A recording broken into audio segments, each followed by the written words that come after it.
Yeah, so we were talking about micromanagement. Yeah, and I think it's important to just maybe explore that a little bit more. Where do we start with this, Dan? Do we start thinking about what micromanagement is, or do we just go straight in? Yeah, let's do a quick definition of our perception of it. Yeah, and we'll maybe talk a bit about it from both sides of it. Okay. Yeah. Cool. So I think my perception of micromanagement is when someone is unable to let other people, whether that's a trust thing or whatever it may be, just let people get on with tasks. So they're constantly kind of over the shoulder or checking in with them or correcting them or criticizing them, and just making that that it becomes, I think it starts to become micromanagement more than support and leadership. I think it becomes something else where there's almost that other person doesn't necessarily even need to exist to an extent. They're just there to kind of to do the little bits of tasks and then have your work checked and then told what to do for the next thing. Do you think you see that quite a lot? I mean, have you seen it within your workplaces? Yeah, so I've actually been micromanaged before. When I worked, when I sort of halfway through working through the NHS, so about 10 years ago, no, about 7 or 8 years ago now, I had a manager who, she used to do it with everyone, it wasn't just me. Obviously, I'll not name her, but she used to micromanage your times coming in and out, how long you went to the lunch for. Yeah, and you would always get questioned on where, and even things like, if you asked for time off, it would be like, well, why do you need a day off? And then obviously the work was constantly being questioned, and my work was fine, and what was really frustrating about it was at the time I was a systems administrator, and she didn't know anything about this system. So she's telling me what I was doing right and doing wrong with this system. And it just felt a certain way. And luckily she moved on and I got a new manager who didn't do that. So but ultimately it sounds like a control thing, doesn't it? Oh, absolutely. Yeah. And I like you, I have worked in environments where there does perceptively have a lot more control, and whether it's a whole organization micromanaging or individuals micromanaging, is there a difference between being micromanaged by an organization as a whole, where it's the system more than it's an individual? Is it the same thing? Because I was thinking about when I was working in a call center, and everything you did had to be clocked in, clocked out, a break here, a break there. It was all measured. Is that a form of micromanagement? Is that something that falls into the same space? I would potentially say no, because I think that's happening to everyone. So that's just a requirement of working in that organization, I think.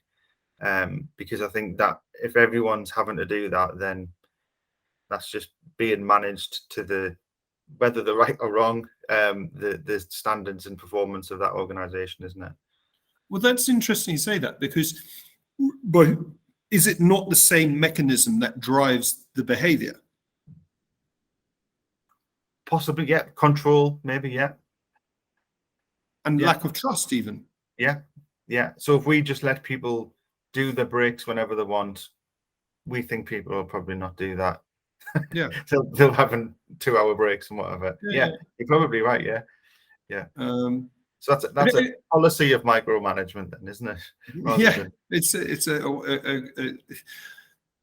Okay. So micromanagement, it's control. It's not potentially trusting people to get it right and making sure that they do. But is it all bad? And I've said, it's not trusting people. Maybe it is trusting people. Maybe it's just needing the evidence, the numbers to drive stuff. Is it all micromanagement bad? Maybe when we talk about micromanagement, let's keep it down on the scale of individuals. Because I think when you pull it up there and say, is all micromanagement bad, you're already thinking a very different way to an individual. let's keep it on the individual level first. And then if it is applicable to an organization, then let's do that. But let's think about an individual team lead who micromanages. And you've described it there. Okay, yeah, I'm going to keep a real control on my team. I'm going to be over their shoulder. I'm going to be making sure they're doing the things they need to be doing all the time. Now, is it bad?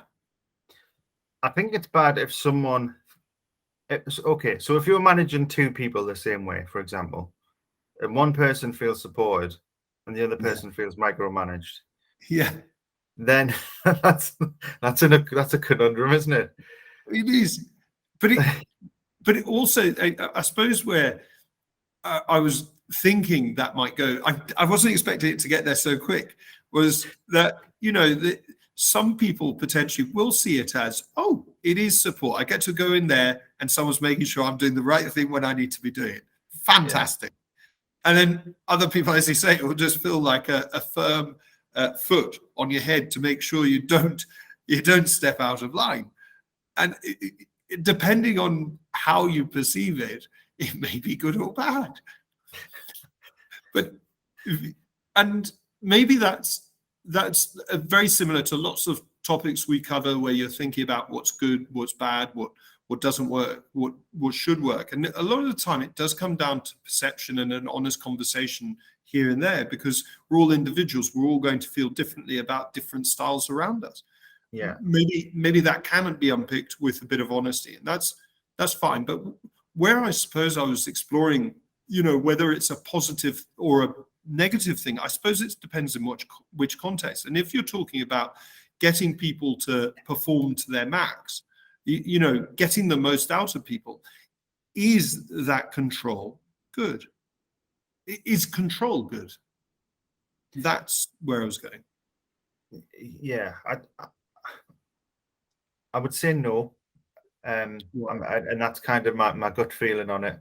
I'm sure there's loads of different circumstances and things we can explore with this, but I think I would probably say no.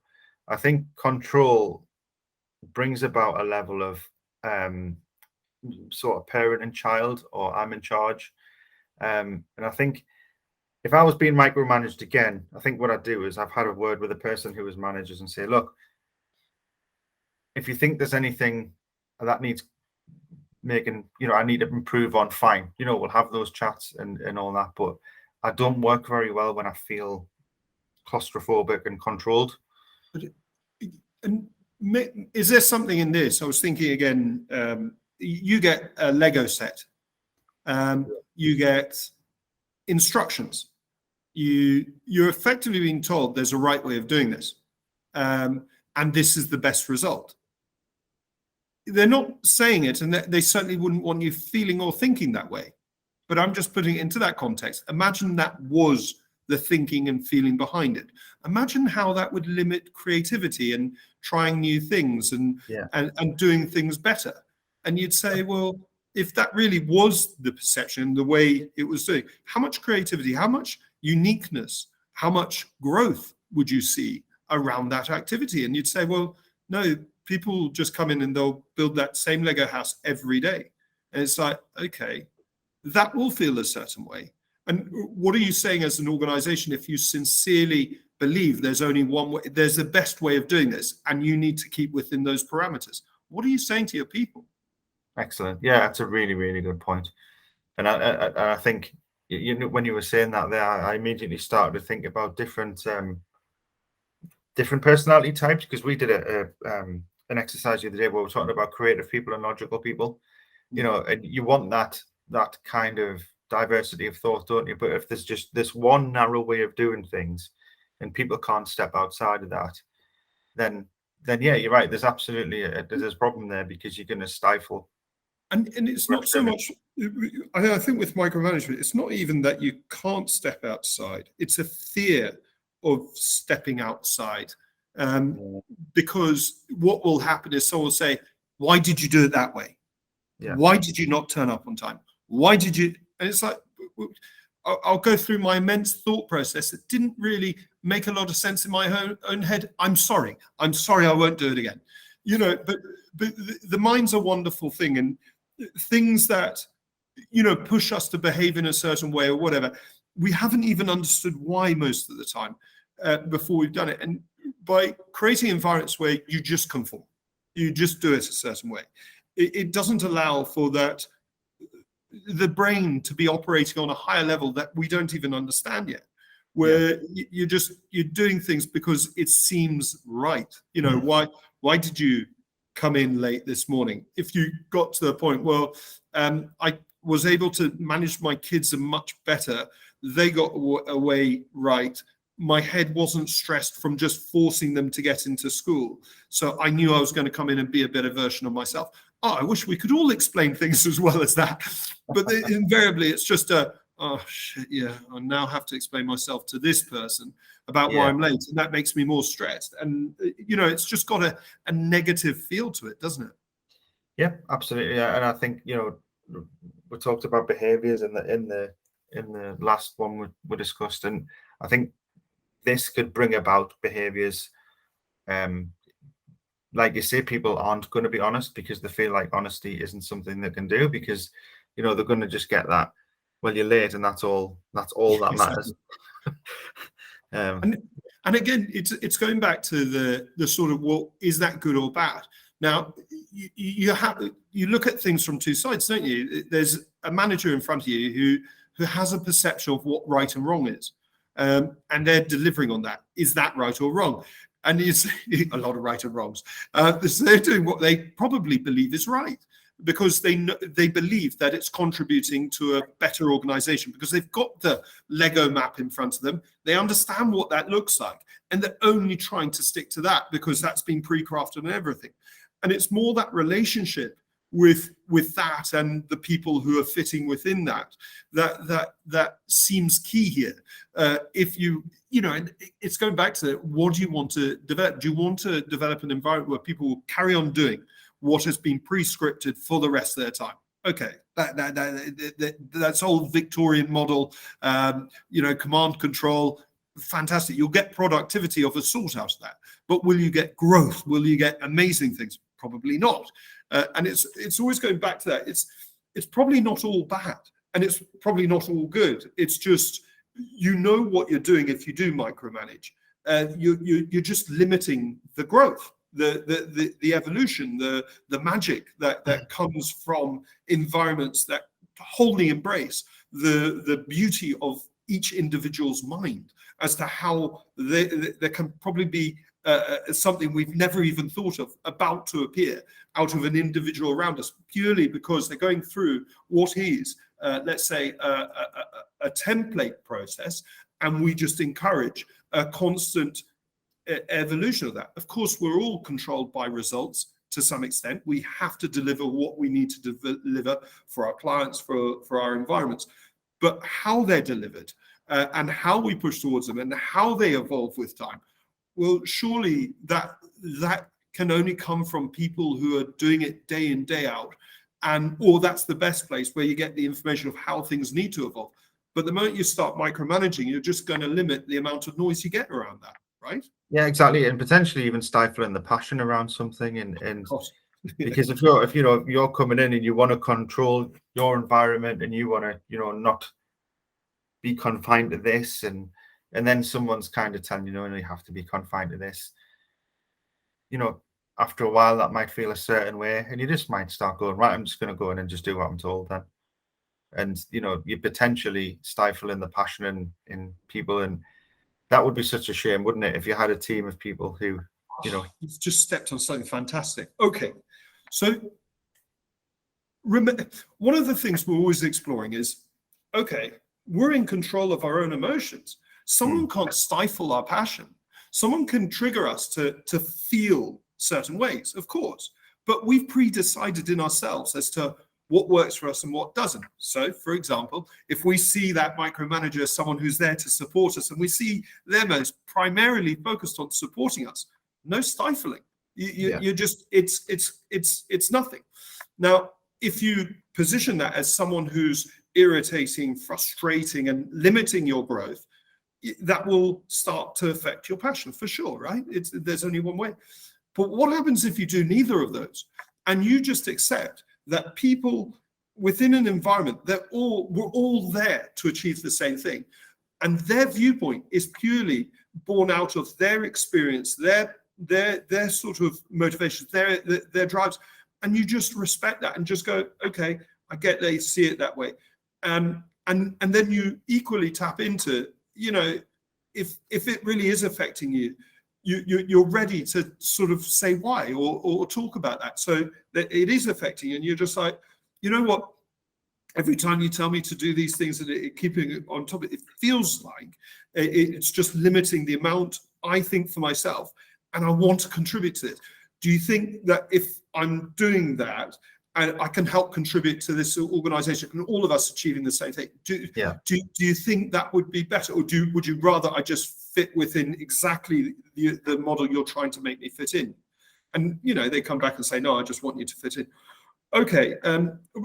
I really believe in what we're trying to achieve, and I just think we will achieve it much more if you do allow me to grow as an individual. And if you really want me to fit in the box, I'm not sure I can really progress here, because I think it's so important for us as private companies to constantly change, to constantly grow, to constantly meet the challenges of tomorrow.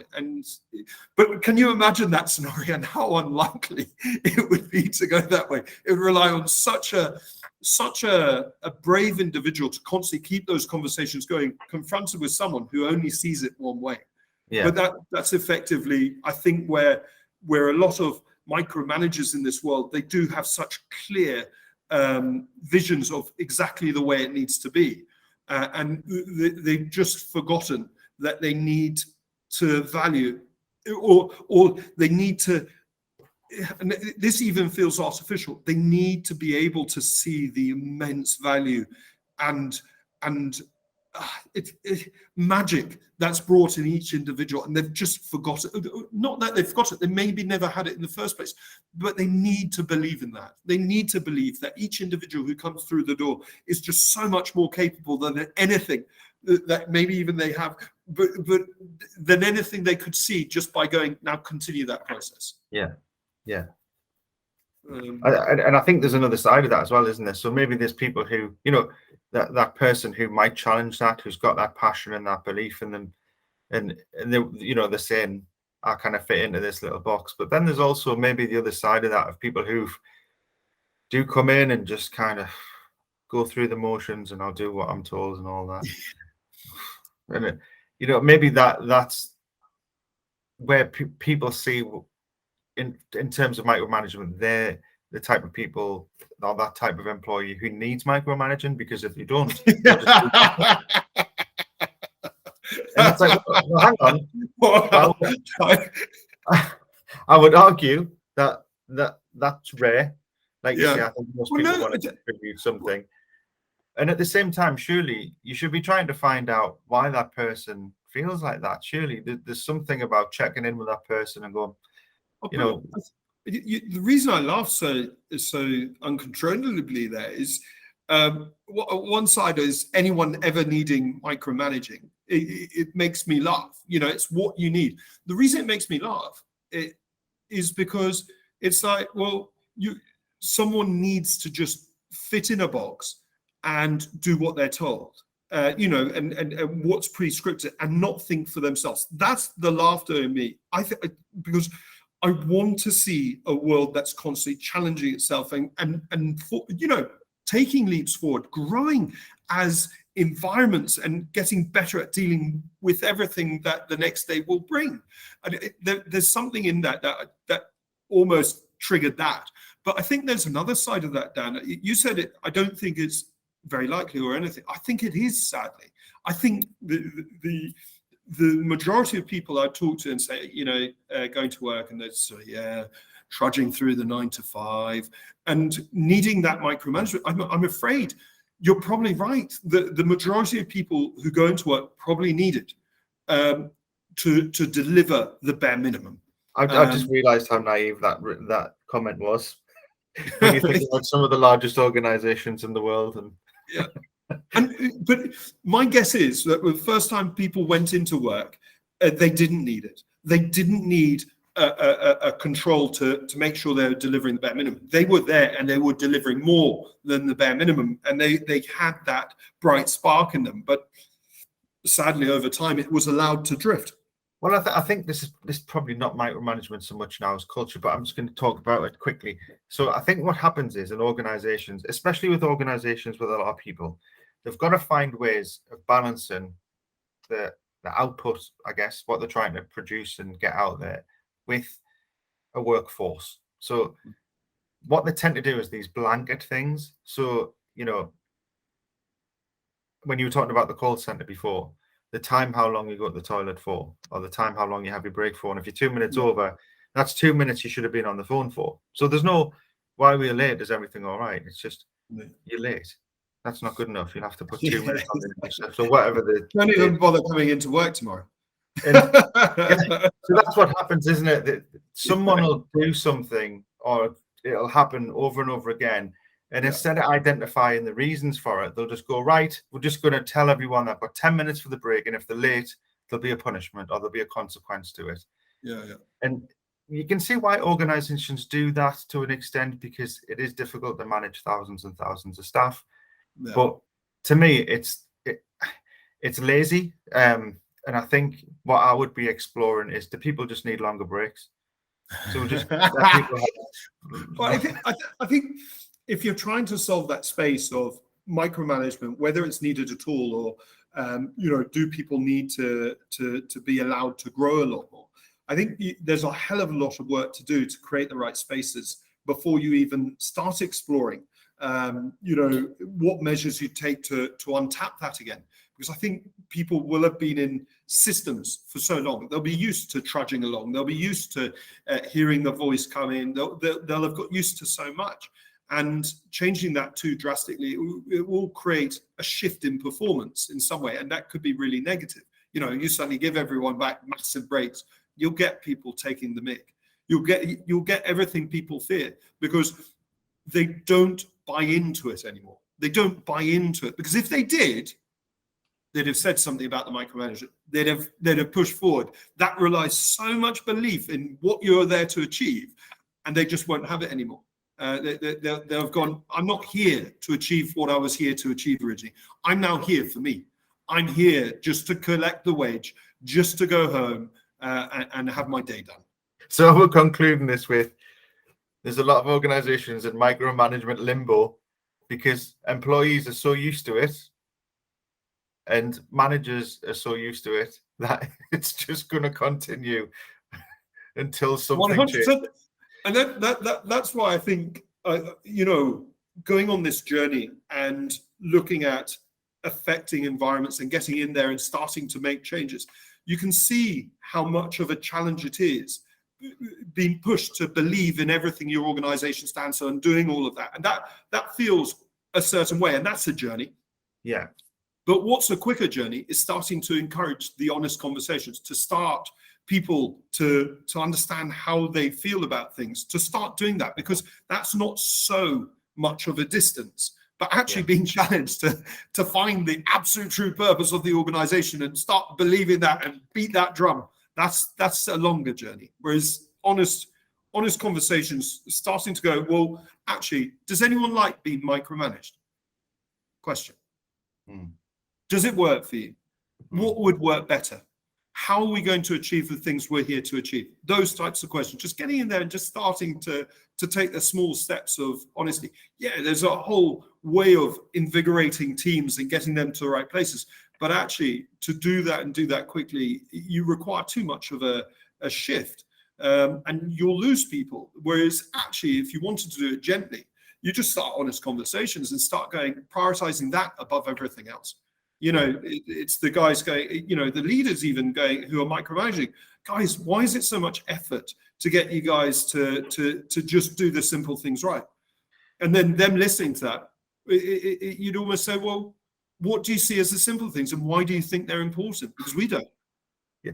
And there you go. You've already got such a tasty conversation that you could get so much value out of it. Yeah, and so many probably really obvious little fixes that would make everyone's life more, easier and worthwhile. Yeah. Excellent. But also within that space, you'd also say, well, it is so important that people value each other. And I think that's something that gets so quickly dismissed as to how valuable each one of us is. So quickly you hear those voices saying, doesn't want to be here, doesn't want to do anything. It's like, yeah, okay, they wake up in the morning and they just want to be useless in everything they do. That's what they do. That's what they aspire. Come on. Yeah. Who literally wants to do that? And likewise, looking at the manager, they want to be horrible to everyone. They just want to be nasty. Come on. They don't wake up and want to be that way. Let's get real. Let's value each other and start actually seeing each other for what we are, which is we all want to be, contributing to things that progress this world in some way. We all want to be. Otherwise, we wouldn't celebrate the policemen, the army, the nurses. We all celebrate them because we think they're doing great things. But we all do great things, and we all want to be doing great things. It's not, come on. Anyway, so that's a bit of a rant. Good time to stop. Micromanagement, isn't it a great space? Anyway, all right, I'll turn it off. Anyway, that was hopefully fun. Yeah.